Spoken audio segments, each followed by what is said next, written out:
Emily Carter, 34. I died on an operating table, and I came back with memories that don't fit into normal conversation. I didn't see my life flash. I didn't feel peace right away.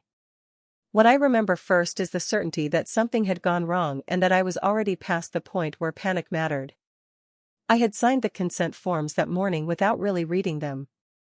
I remember joking with the nurse about the hospital socks. I remember thinking how strange it was that people let themselves be put to sleep by strangers and trusted it would all work out. Then there was nothing, no falling, no fading, no slow goodbye. Just a sudden awareness that I was no longer where I had been seconds before. The first thought I had was simple and unsettling: this is it. This is how it ends. Not dramatic. Not tragic. Just final. I didn't feel pain. I didn't feel relief either. It was more like noticing that a background noise had stopped. My body, my worries, my plans, they were gone, and what remained felt exposed. I knew my name. I knew my age. I knew I was supposed to be alive. But I also knew, without anyone telling me, that I was not. What unsettled me most was how normal it felt. No bright lights. No voices calling me back. Just a quiet certainty that I had crossed a line without realizing it was there.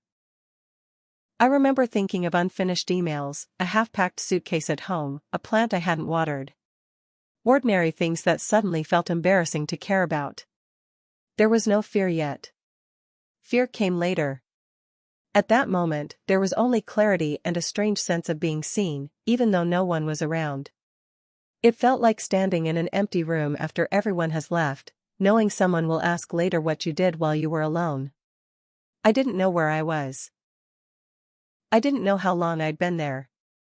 But I knew, with a calm that scared me later, that my life had already been judged in some quiet way, by truth, not by words. Before that day, my life was comfortable in ways I never questioned. I worked as a project coordinator for a mid-sized design firm. My days were full of schedules, emails, meetings that blurred together. I was good at my job, reliable, the kind of person people trusted to handle details so they didn't have to think about them. Mornings started with coffee and my phone. I scrolled before I even sat up in bed. News, messages, reminders. I liked feeling informed. It gave me the sense that I was paying attention to the world. Evenings were predictable: dinner, a show, sometimes a workout if I felt guilty enough about sitting all day. I believed in being a good person. I donated occasionally. I tried not to hurt anyone. I told myself that counted for something. When people talked about faith or meaning, I listened politely but kept a distance. I didn't think they were wrong. I just assumed there was time to figure those things out later. Time felt endless.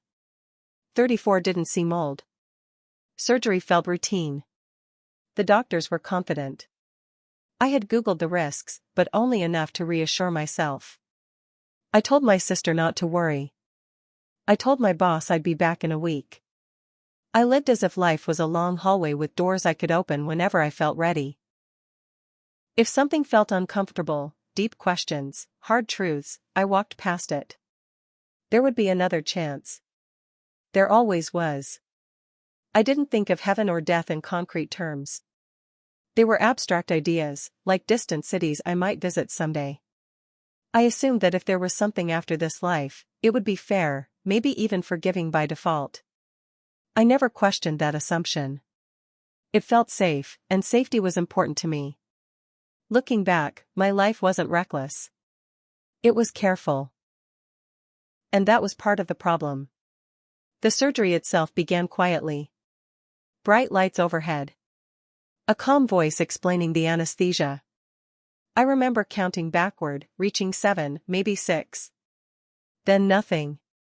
When awareness returned, it wasn't like waking up. It was more like realizing I had missed something important. There was a pressure, deep and wrong, as if my body was trying to send a message I could no longer receive. I didn't feel pain. I felt distance. Later, I learned my heart had slowed unexpectedly. A reaction no one had predicted. Machines started to alarm. People moved faster. But at the time, none of that registered as sound or motion. It was like watching the world through thick glass, except I wasn't watching yet. I was already elsewhere. There was a brief moment of confusion, like reaching for a light switch in the dark and finding nothing there. My sense of control vanished. Breathing was no longer something I did. It was something that had stopped being relevant. I didn't fight. That surprised me later.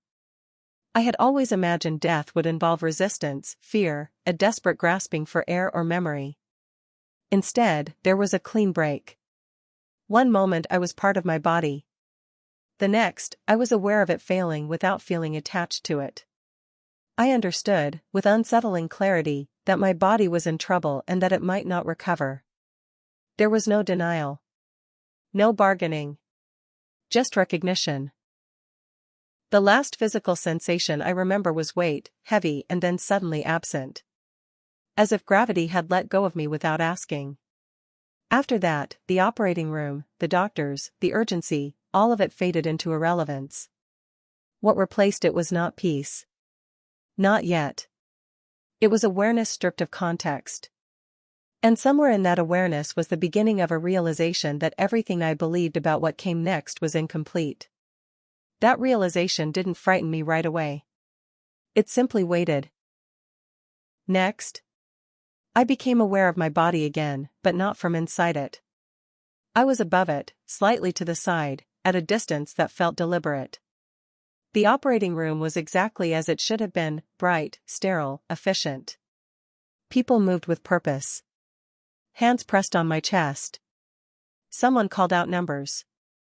Another voice answered calmly, almost bored by repetition. What surprised me was how little connection I felt to the scene. I recognized the body on the table as mine in the same way you recognize your car in a parking lot. Familiar, but not personal. There was no urge to return to it. No fear about what was happening to it. It felt finished, like a chapter already closed. My thoughts were sharp. Clearer than they had ever been. I could focus on everything at once without effort. I noticed small details. The crease in a nurse's glove, a loose thread on a sleeve, the rhythm of a monitor that no longer matched the urgency in the room. I understood what the alarms meant without needing to interpret them. I realized then that whatever I was no longer limited by the body below me. There was no sense of floating or drifting. I was simply there, observing without emotion. Not detached in a cold way. Detached in a complete way. Time behaved differently. Seconds didn't pass. Moments didn't stack. Everything existed at once, and yet nothing felt rushed. I knew the doctors were trying to bring me back, but their effort felt distant, almost symbolic. Like watching someone knock on a door you've already walked through. I didn't wonder if I was dead. I knew I was no longer alive in the way I had been. That distinction mattered. I hadn't vanished. I hadn't dissolved. I had changed states, and the change felt irreversible. Then, without warning, the room lost relevance. Not because it disappeared, but because something else claimed my attention. A shift, not in location, but in focus. As if I had been looking at the wrong thing the entire time. And I understood I was not alone. The presence didn't arrive.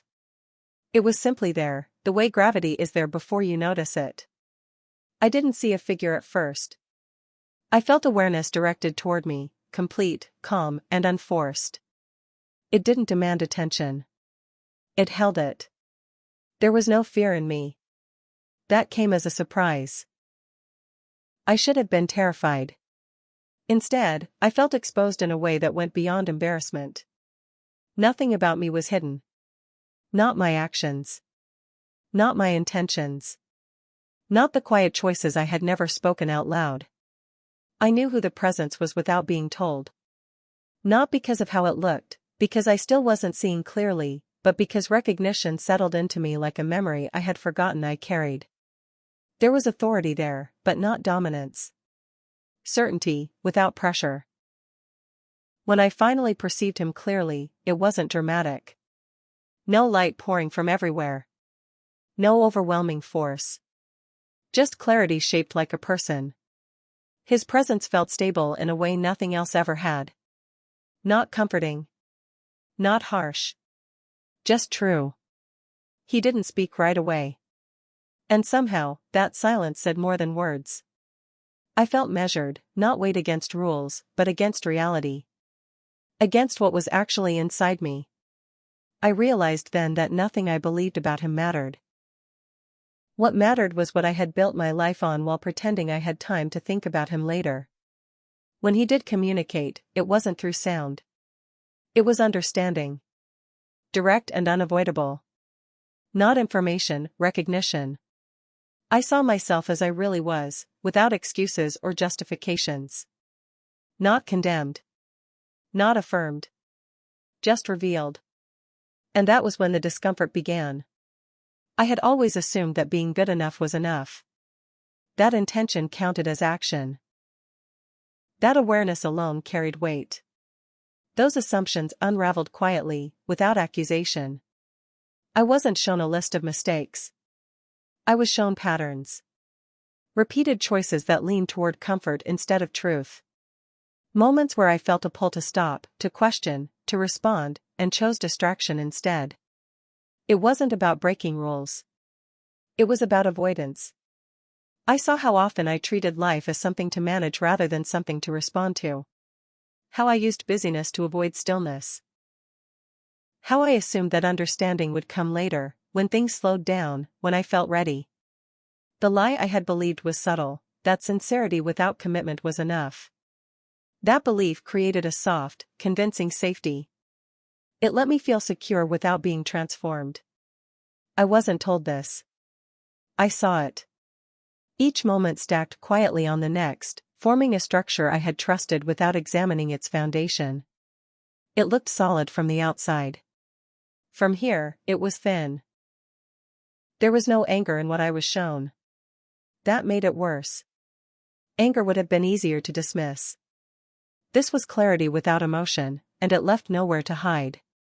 I understood then that heaven was not a default destination. Not something you drift into because you meant well. It wasn't earned through effort, but it wasn't accidental either. It required alignment. Not perfection. Alignment. That word settled into me heavily. I felt a sadness then. Not fear, not regret exactly, but the realization of how much I had postponed what mattered most. How often I had assumed there would be time to turn toward truth later. The presence didn't condemn me for that assumption. But it didn't protect me from seeing where it led either. Next. What I was shown next wasn't a place in the way I understand places. It was more like a situation made visible. A wide, open stretch appeared in front of me, flat ground, neutral, without landmarks.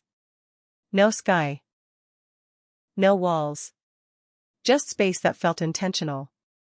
In the distance, there was a clear division. Two directions, not sharply separated, but gradually pulling away from each other. One path was narrow but steady. It didn't glow. It didn't invite. It simply was. The other was wider, smoother, easier to look at. It curved gently, almost lazily, and seemed designed to feel safe. I didn't feel rushed to choose.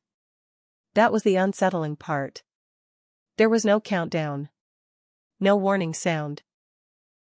Just the quiet understanding that I was already moving, even without deciding. I saw myself on the wider path. Not walking with confidence, but drifting. It felt familiar. Comfortable. Like the way I had lived, letting momentum decide direction. The surface underfoot looked solid. It didn't crack or threaten collapse. It carried the appearance of reliability. The narrow path didn't pull at me emotionally. It required attention. Awareness. A kind of deliberate presence I hadn't practiced. Standing there, I realized how unused I was to choosing something that didn't immediately reassure me. No one told me to change direction. No one forced me to look closer. But as I did, I noticed something subtle, the wider path didn't lead anywhere. It circled back on itself so gradually it was hard to see. Movement without progress. The narrow path, by contrast, led forward, even though I couldn't see where it ended. That was the choice. Not between good and bad. Between comfort that repeats and movement that requires engagement. And I knew, without argument, which one I had been living on. The scene shifted without transition. I found myself standing inside something that looked secure, a structure built of smooth surfaces and clean lines. It felt like shelter.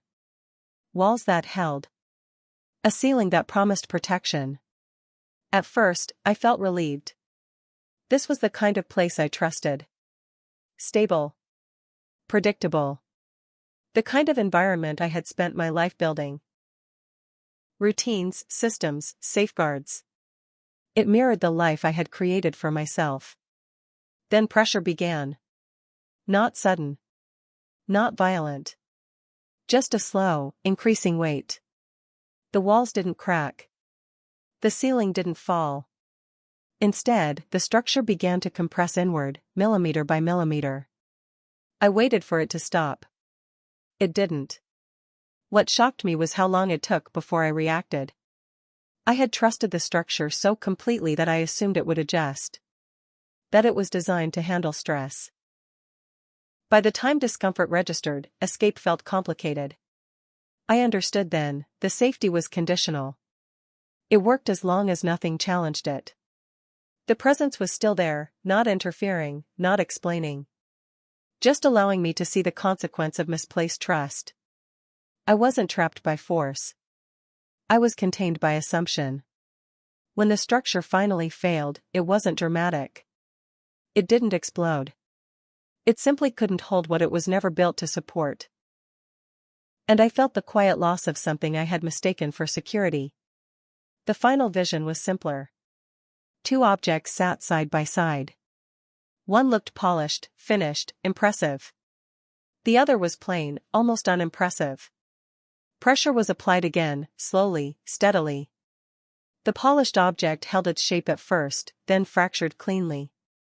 The plain one flexed, absorbed the force, and remained intact. There was no symbolism explained. I didn't need it. I saw how often I had invested in appearances. How things looked, how stable they seemed from the outside. I saw how little attention I had paid to what could actually endure. This wasn't about morality. It was about substance. I felt something shift in me then, not comfort, not relief. Responsibility. The awareness that what I had been shown wasn't theoretical. It was diagnostic. And just as that understanding settled in, the pressure vanished. So did the clarity. And I knew, without being told, that time was no longer abundant.